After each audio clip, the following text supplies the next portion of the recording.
Oh hi, I didn't see you there. I'm Philbert D, and it's Halloween! Spooky! This is Film Films.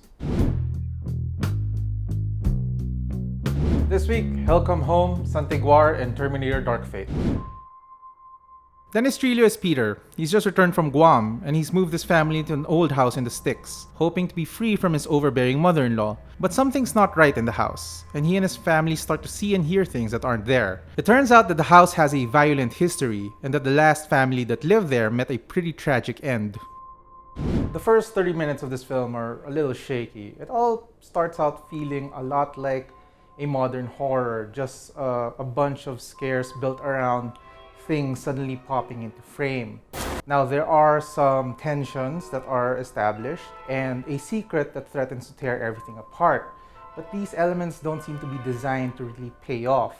The focus instead goes to these vague, ghostly beings that are hanging out at the edge of every frame. Then the movie goes into this flashback and it starts to gain this personality. The movie ends up telling this second story, and there's just a lot more to dig into. Moves at a rapid clip, and it establishes this major conflict at the heart of this family, one that threatens to boil over at any moment. Even before strange things start happening, things feel edgy, maybe a little dangerous. Everybody in the house is at this heightened emotional state, going through this bit of personal turmoil that could logically lead into something violent. And that's where things start to get fun. By the third act, the movie applies these structural tricks that bring the personality of the flashbacks to the events of the present day. It's really clever, though the film does get a little sloppy by the end. It also doesn't help that one of the time periods has a much stronger cast than the other. But overall, there's still a lot to like in here. It's really clever, though the movie does get a tad sloppy in its resolution. It also doesn't help that one of the time periods has a much stronger cast than the other. But overall, there's plenty to like in here. The movie does revert to cliché by the end, but the journey there is still pretty fun. 3.5 stars. Benny, played by Kian Johnson, has been dragged along by some friends on a trip to meet some girls in a small provincial community. They are welcomed into the home of Inez, played by Aubrey Miles, who seems to have taken a strange interest in Benny. As it turns out, Inez and her daughters are aswang, and Benny is meant to be a sacrifice in a ritual to restore the power of their queen. Hasmin, played by Alexa Elacad, is a Santigwar, a mystical hunter of evil beings, and she comes to the aid of the hapless Benny. So, there's not much in here, literally. The movie's like 70 something minutes long, and a lot of it is spent talking about things rather than actually doing things. Now, this isn't to say that there aren't good ideas in this film. By the end, it actually introduces this concept that our heroes may not be the heroes we made them out to be. That maybe the aswang aren't so evil in this world. But we don't really get to see any of that, they just talk about it. A lot of this film is just these four dudes being bros, teasing their friend about being a virgin, hoping to get some action with some girls. And then the girls are hiding something because they're aswang. It isn't very interesting.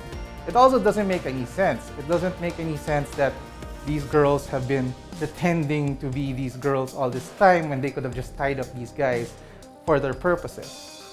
So yeah, this film is already pretty short, but it still feels like it's 3.5 hours long because nothing is happening. To be completely fair to this film, there is some production value to this.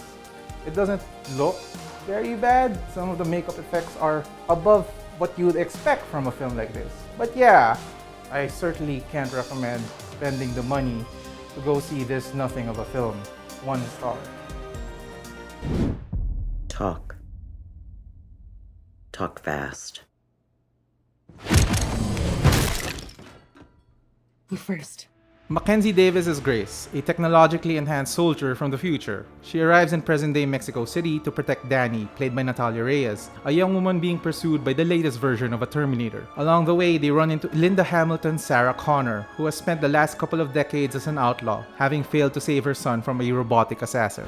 So yes, this is functionally a reboot of the Terminator franchise. undoing the events of the last 3 Terminator sequels. The movie makes this clear right from the very start, opening with a sequence that undermines whatever triumph Sarah and John Connor experienced at the end of T2. Now, the film, I think, deserves credit for not wasting any time establishing a new status quo. The problem is that it isn't really that different. They're basically just telling the same story. There are new wrinkles, of course, but fundamentally this movie is just this odd mashup of the first movie and the second movie. It just doesn't have anything new to show us. For example, this new Terminator is basically this odd combo platter of the T-800 and the T-1000. Rather than design something new and exciting, the movie reaches back and gives us two things we've seen before. In spite of this new environment, these new characters, and this theoretically new future, the movie seems to be really set on just giving us more of the same. Granted, all of this is delivered in a pretty explosive package. As a blockbuster action movie, it's just kind of solid. Some of the VFX work is a little underwhelming, but there's more than enough ludicrous action to sate the appetites of any cinematic adrenaline junkie. Mackenzie Davis is excellent, though the writing for her character is a little lacking.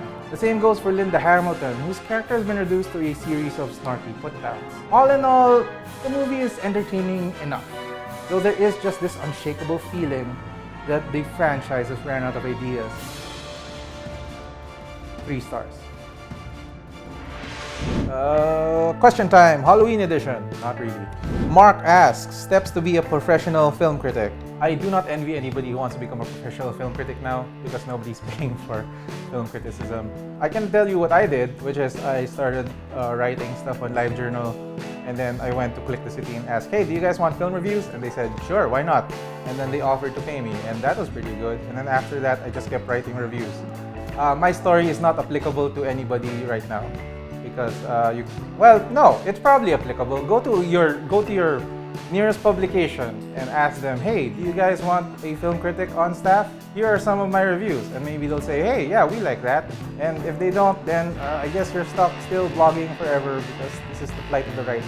Prepare to be hungry. I was hungry for a long while. Dean Lowe asks, what's your rubric for a good film? I don't have a rubric for a good film. I have a rubric for films I like, which is, oh, I'm in the theater and I was like, oh, I think I like that. It's not complicated. Do you like a film? If you like a film, then it's good for you. The big question is, why do you like it? I keep going back to this. Keep asking yourself why. Why? It's the whole Socratic thing. It's the whole knowing yourself, because knowing yourself is better than not knowing yourself. I tend to like films that are very committed to what they do. I don't like... My whole thing is like, we watch so many films that are all about compromises. They keep thinking, oh, this is what's popular. This is what audiences are supposed to like. This is what the genre is supposed to be. The films I love the most feel like they're just these filmmakers saying, this is what I need to express. So they're fully committed to that, even if it's not what people think audiences want, even if people think it might be offensive or strange or whatever. If it feels earnest and like true to the filmmaker, then yeah, that's a good film. Ange Pesumal asks, what is your day job, Phil? Nothing really. I'm just a professional writer, people. At this point, like, I can actually make a living writing for people. It's people sometimes just reach out to me and say, hey, do you want to write something? You want to write there? And then they'll give me money. It works. I've been at this for 13, 14 years now, being a professional writer, not just a film critic. And yeah, that's my day job. I'm also working on all sorts of small little projects. Guys, watch out for the art fair. I'm doing something at the art fair. Maybe. Who knows? We'll see. Camus asks, outside of Enter the Spider-Verse, what animated film would you recommend people watch? A lot.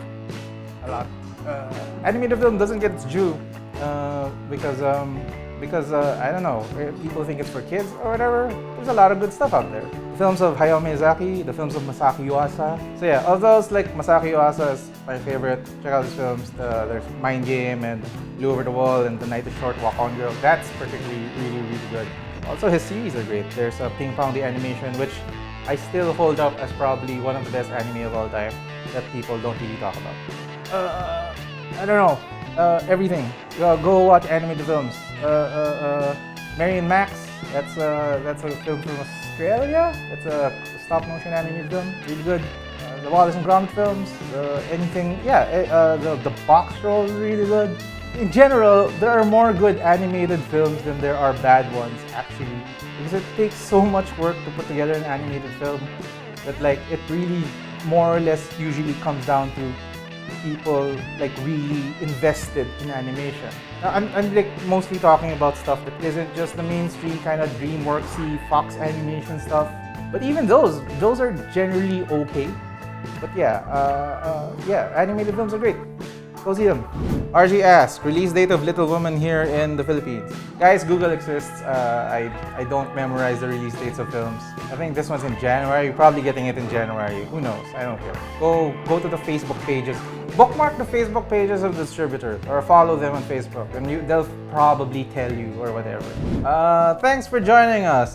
Cinema One Originals is next week already, and I don't know if we can schedule a shoot next week. We'll figure it out. I hope to see some of you guys there at Cinema One. The lineup's pretty great, and and those foreign films. I mean, you can see The Lighthouse.